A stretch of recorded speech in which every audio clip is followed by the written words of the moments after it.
तो आप में से किसी ने पहले ये बुक कवर की हुई है, स्किम रीडिंग या इन डेप्थ रीडिंग?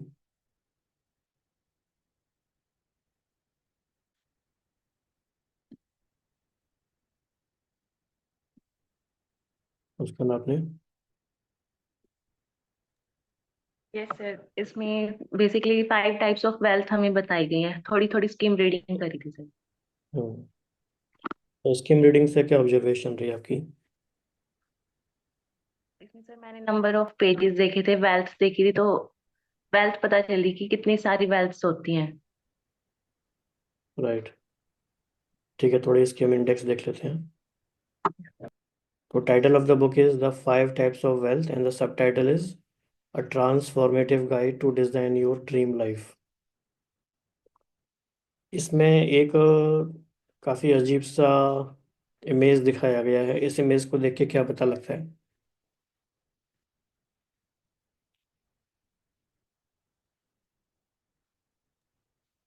जरूरी नहीं है कि सब कुछ लाइन में हो, थोड़ा आगे पीछे हो रहा है लेकिन एवरीथिंग गोस लाइन। अगर एक चीज सही, आपका फाउंडेशन अगर स्ट्रांग है ना, तो बाकी सारी चीजें थोड़ी आगे पीछे दिख रही है लेकिन वो सही होती है। राइट। तो काफ़ी काफ़ी ज़्यादा अच्छी, इंटरेस्टिंग और इम्पोर्टेंट बुक है ये, और बहुत ही फुल ऑफ रिसोर्सेज है। तो जैसा कि फर्स्ट सेक्शन हम देख सकते हैं, designing your dream life, then time wealth, social wealth, mental wealth, physical wealth. इसमें एक बहुत अच्छी चीज़ ये दी हुई है कि अगर आप देखो chapter number 9, the time wealth guide system for success, तो सिस्टम में काफ़ी अच्छे रिसोर्सेज उन्होंने दिए हैं, काफ़ी काफ़ी अच्छे रिसोर्स हैं ये। इसी तरह से सोशल वेल्थ में अगर हम देखें तो chapter number 15, the social wealth guide, तो जो ये गाइड वाले चैप्टर्स हैं ये बहुत इंपॉर्टेंट है। इसी तरह से मेंटल वेल्थ में है चैप्टर नंबर 20, एंड इसी तरह से आगे है चैप्टर नंबर 25 और चैप्टर नंबर 30। ये कितने इंपॉर्टेंट हैं, लेट्स सी। अब आप देखो, इसमें 12 सेक्शन दिए हुए हैं। The time wealth hard reset, the energy calendar, the two list exercise, यानी ये आपके लिए टूल्स हैं, डायरेक्ट टूल्स फॉर ट्रांसफॉर्मेशन, जो कि काफ़ी बड़ी बात है। तो मुस्कान, क्या लगता है, डिटेल में पढ़नी चाहिए बुक ये? सर बिल्कुल करनी चाहिए। राइट। तो इसको हम करेंगे, और आई थिंक ये अगर हमें थोड़ा टाइम देना पड़े इस बुक को तो दे देंगे। लेकिन आज हम शुरू करते हैं इसके प्रोलॉग से, बिकॉज फर्स्ट थिंग फर्स्ट। तो आप रीड करना चाहोगे?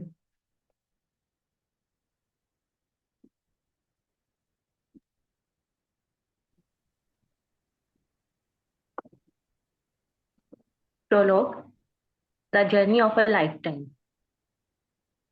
You are going to see your parents 15 more times before they die. All of what follows is the story of how those simple words changed my life and how they may change yours. On a warm California evening in May 2021, I sat down for a drink with an old friend. As we settled in at our table, he asked how I was doing. At first, I gave him the standard response that we have all grown so accustomed to: I am good, busy. I said it with all the unintended irony of the modern era, where busy is a badge of honor, as if being more stressed is something to be proud of. When I asked the same of him, instead of replying with typical busyness, one upmanship, he replied that he was making time for the important things. Since his father had gotten sick the prior year, the unexpected vulnerability in his word knocked me off the typical conversation track that defines these catch up encounters.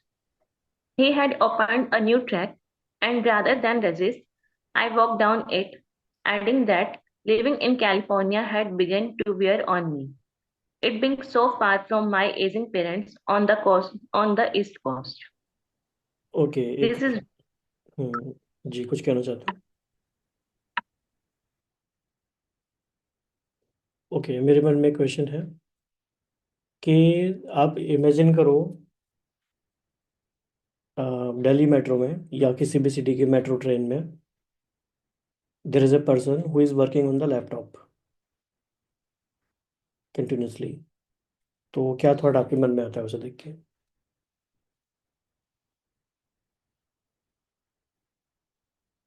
बताइए, क्या आपका initial thought है?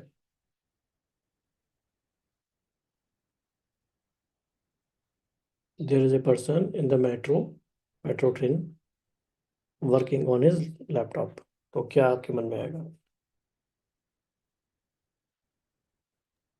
To thoughts आते हैं sir. एक तो he is ambitious towards his work, and second is first क्या आएगा? He is ambitious towards his work, okay.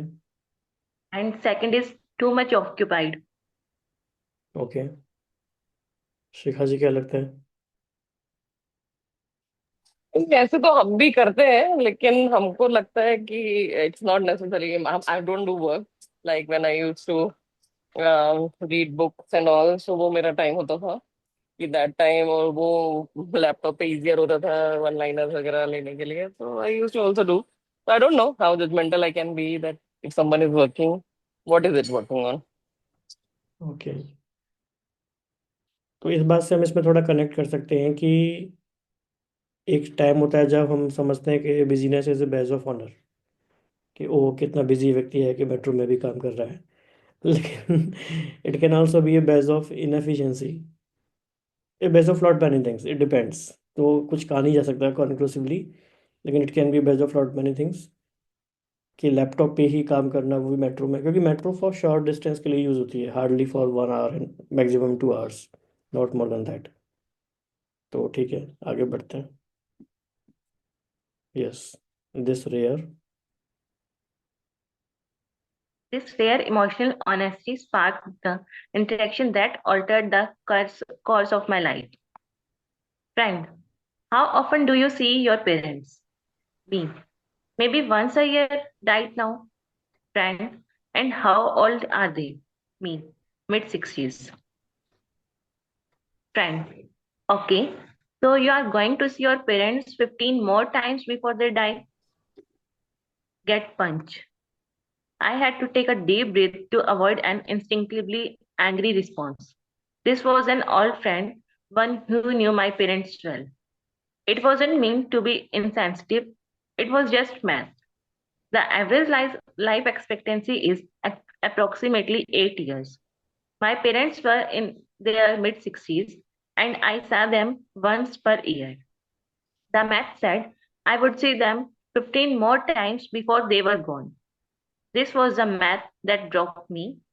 It was the math that changed my life. Yes. तो कुछ किसी को इसमें ऐड करना है? काफ़ी इम्पोर्टेंट बिगिनिंग है बुक की, different beginning.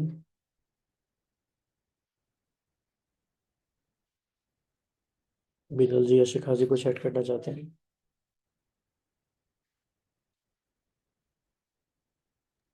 It's the realization that kicks in when we do the numbers. So it's the Yes. तो आगे आप रीड कर पाएंगे शिखा जी, यहाँ से आगे से, प्लेइंग द रॉन्ग गेम? नहीं, अभी नहीं बन पाएगा। ओके, ठीक है, बिजल जी आप रीड करना चाहेंगे? श्योर सर, यहाँ से पढ़ू प्लेइंग द रॉन्ग गेम। हाँ जी, हाँ जी। Sure. I was born on an unlikely collision of two worlds. A rejection of common convection is in my DNA. In 1978, my mother, Lakshmi Reddy, born and raised in Bangalore, India, hopped on a plane with a one-way ticket to study at Mount Holyoke College in the South Hadley, Massachusetts. Her parents were understandably worried that she'd never come home. Their friends told them she'd meet an American guy, fall in love, and build a life in that faraway land. They were right. My father, born and raised in a Jewish household in Bronx, New York, had a life mapped out for him by his overbearing father, one that involved her marrying a Jewish girl and settling down for a stable career in academia. Fortunately for me, fate, if you believe in that, had a different plans. In a made for the movies twist, they crossed paths in 1980 at a Princeton University library, where my mother was working to pay her way through a master's program, and my father was in the final stages of writing his dissertation. Her parents' concerns 9,000 miles away. My mother worked up the courage to ask him on a date. As they enjoyed their ice cream, my father, never once to beat around the bush, told her, "My family will never accept us." My mother, too blinded by the excitement at the use of the word us, completely missed the message. Sadly, he was right for a variety of reasons that seemed impossible to understand today. My father's family was not accepting of the budding courtship. The fight grew so contentious that he was ultimately forced to choose between a family and my mother. I never met my father's parents, and he never saw them again. But the legacy of his decision to choose true love above all else set the stage for the world that I was born in.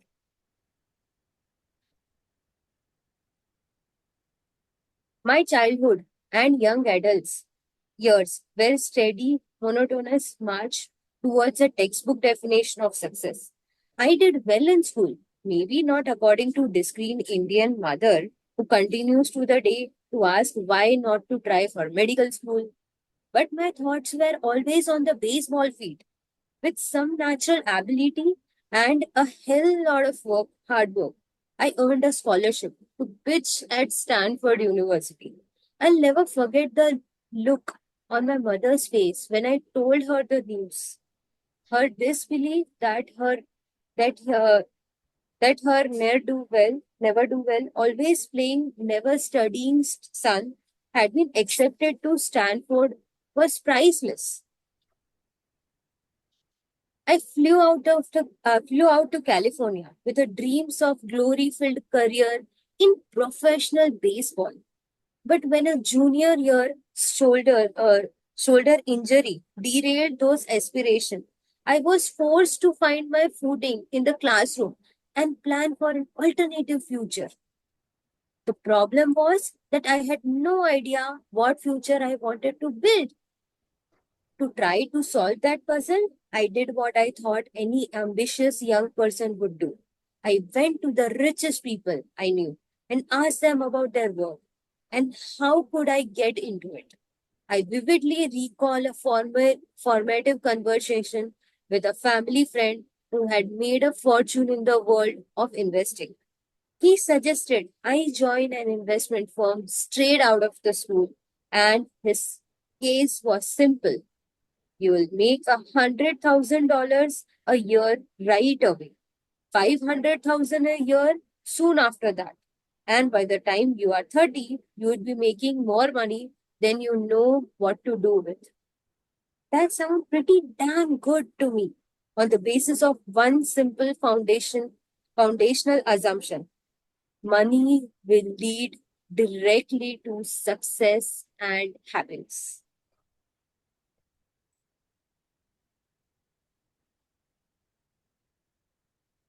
Should I continue? Haji, you can. Okay. To be clear, I'm not sure whether I formally adopted that understanding as my own. My father was in academia, and my mother was a small business owner. We always had enough, but we certainly weren't rich, particularly not on a making more money than you know what to do with measuring stick. When I was a kid, I had one very rich friend. He had an incredible house, all the newest toys, and he was constantly getting the latest and greatest sports equipment. I was envious of his life. I never questioned whether all that stuff actually made him happy. Whether he would trade the chef-prepared dinner he ate alone for the takeout meal at a table surrounded by love. I proceeded to attend college with high achievers who frequently measured success by who got the highest offer from the Goldman Sachs or McKinsey. So it's safe to say my foundational assumption about the nature of success and happiness was firmly entrenched by the time I was ready to enter the real world. Mark Twain is often quoted as having said, "It ain't what you don't know that gets you into the trouble. It's what you know for sure that just ain't so." I'll repeat, it isn't what you don't know that gets you into trouble. It's what you know for sure that just ain't so. That just isn't so. Well, then I took the advice of my family friend and accepted a job in California, where I would earn well into the six figures in my first year. I knew for sure that this was the beginning of my road to a good life. That I put my time, I'd eventually reach the stress-free future filled with money and happiness. What I knew for sure just wasn't so. I simply hadn't realized it yet. By the time I turned 30, I had achieved every marker of what I believed success looked like. I had a high paying job, the title, the house, the car. It was all there. But beneath the surface, I was miserable. I began to think something was wrong with me. I had spent years with my head down, embracing the long hours, believing that idyllic land of success was well within reach. At every step along the way, I told myself that I was just one bonus, one promotion, or one fancy bottle of wine away from arriving in that land. Then, one day I realized I had achieved all of it, and I could not think was, is this it? तो अभी तक इसमें author ये भूमिका बना रहे हैं कि उसका क्या बिलीफ सिस्टम है about wealth, about money, about success, about happiness. और जैसे हम सबका होता है, और जैसे कंपैरिजन किया जाता है हमारी सोसाइटीज़ में, लोग पूछते हैं कि आपका एनुअल पैकेज कितना है, आपकी मंथली सैलरी कितनी है, ऐसे ही लोग बात करते हैं लोग। तो मुझे लगता है शायद यही ट्रू वेल्थ है, ऐसे ही होता होगा, और यही मेजरमेंट राइट है। तो वो हमारी साइकी में चला जाता है। तो ऑथर हमें उस तरफ ले जा रहे हैं कि क्या सच में ये ट्रू वेल्थ है। तो किसी को इसमें कुछ ऐड करना है?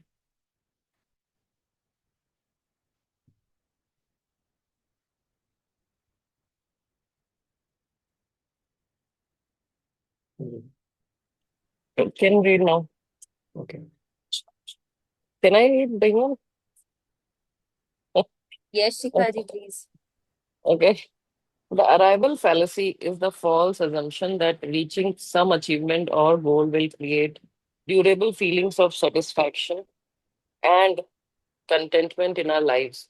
We incorrectly assume that we will finally experience the sensation of having arrived when we reach whatever we have propped up as a destination.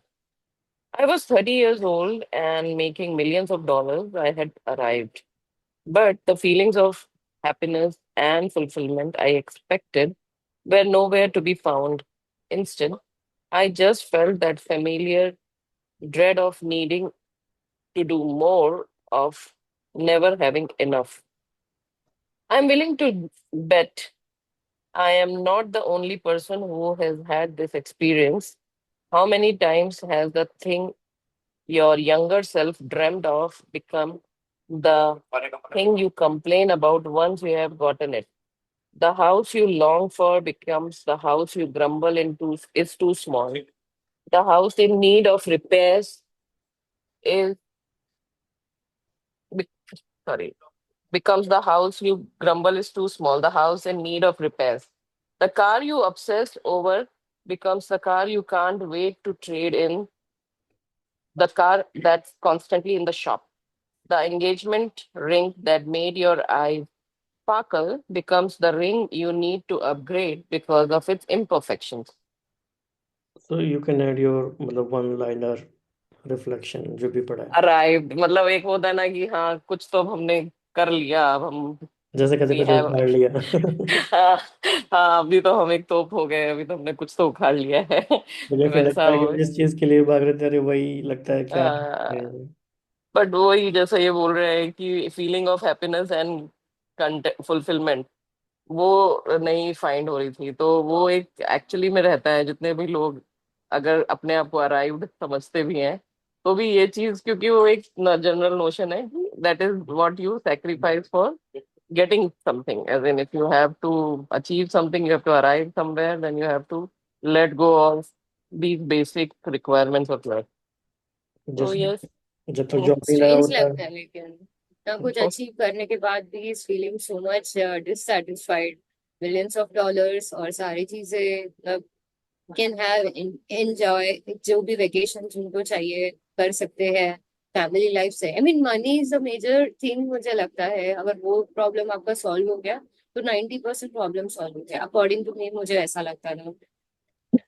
But I think that is the trap that we are caught into. ऐसा लगता है कि once we earn something or enough, एक तो enough कभी होता नहीं है, that cycle always keeps on, and अगर हमने वो कर भी लिया मतलब, तो you it's not how you can actually invest, and जैसे आपने बोला कि कुछ भी कर सकते हैं, वो होता नहीं है। एक फैलेसी है वो कि हमारे पास हम पैसे की वजह से कुछ नहीं कर पा रहे हैं। It's all about lot many things, factors play into that. बड़ा अच्छा शिखा टॉपिक। जी, अगर पैसा है तो यू कैन, मतलब आप रिसोर्सेज रख के वो लोग आपका काम कर सकते हैं, you can enjoy that freedom. अभी तो किसी के रिसोर्स हो तो हम लोग भी किसी को अपना रिसोर्स बना के एम्प्लॉयमेंट बढ़ा के काम तो हो ही सकता है।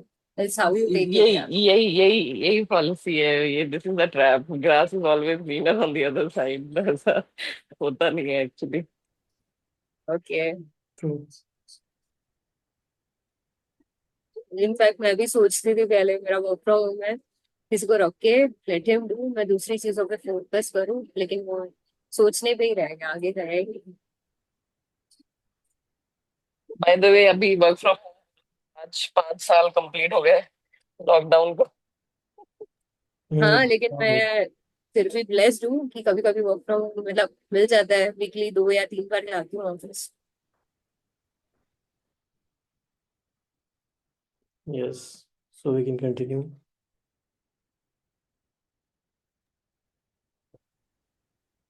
Worse yet, the incessant quest for more had blinded me to the great beauty of what I had right in front of me. In a fable recorded in Plato's early beauty of what I Plato's works, a philosopher named Thales of Miletus is walking along obsessively gazing at the stars, only to fall into a well that he did not see at his feet. A poetic retelling by Jean de la Fontaine concludes, how many folks in country and in town neglect their principal affair and let, for want of due repair, a real house fall down to build a castle in the air. So true. I was chasing that castle in the air, blind to the reality that I was allowing my real house to fall down. My health had deteriorated from my lack of sleep and activity. My relationships suffered from my absent energy. And as my friend's piercing math had made clear, my time with those I loved most was depressingly finite and quickly slipping away. My exclusive pursuit of money was slowly, methodically robbing me of a fulfilling life. Sitting there on that warm May evening, polishing off several more drinks after my friend left, I knew for sure that something had to change. I had prioritized one thing at the expense of everything. From the outside looking in, I was winning, but if this was what winning felt like, I began to wonder if I was playing the wrong game. Interesting, काफ़ी interesting इसका prologue है book का। तो बड़ा अच्छा कुछ question बन सकता है कि are we playing the right game और the wrong game. The question to be asked. Hmm. काफ़ी मतलब थॉट प्रोवोकिंग रहा ये अभी तक तो। Yes. ये साहिल ब्लूम इंडियन राइटर है या लगता तो ऐसे ही ना, फॉरेनर? नाम तो इंडियन लग रहा हाँ, नाम भी इंडियन लग रहा है और है, थोड़ी स्टाइल शैली भी भी इंडियन इंडियन ही लग रही लग है। और क्या बोला आपने, क्या इंडियन लग रहा है और? शैली शैली, अच्छा। लिखने की लिखने शैली। पे चली। तो ये अभी आगे इसका इसको कंप्लीट कर लेते हैं, स्कोर बोर्ड का। तो मैं इसको फिर से स्टार्ट कर देता हूँ रिकॉर्डिंग को, क्योंकि फिर बहुत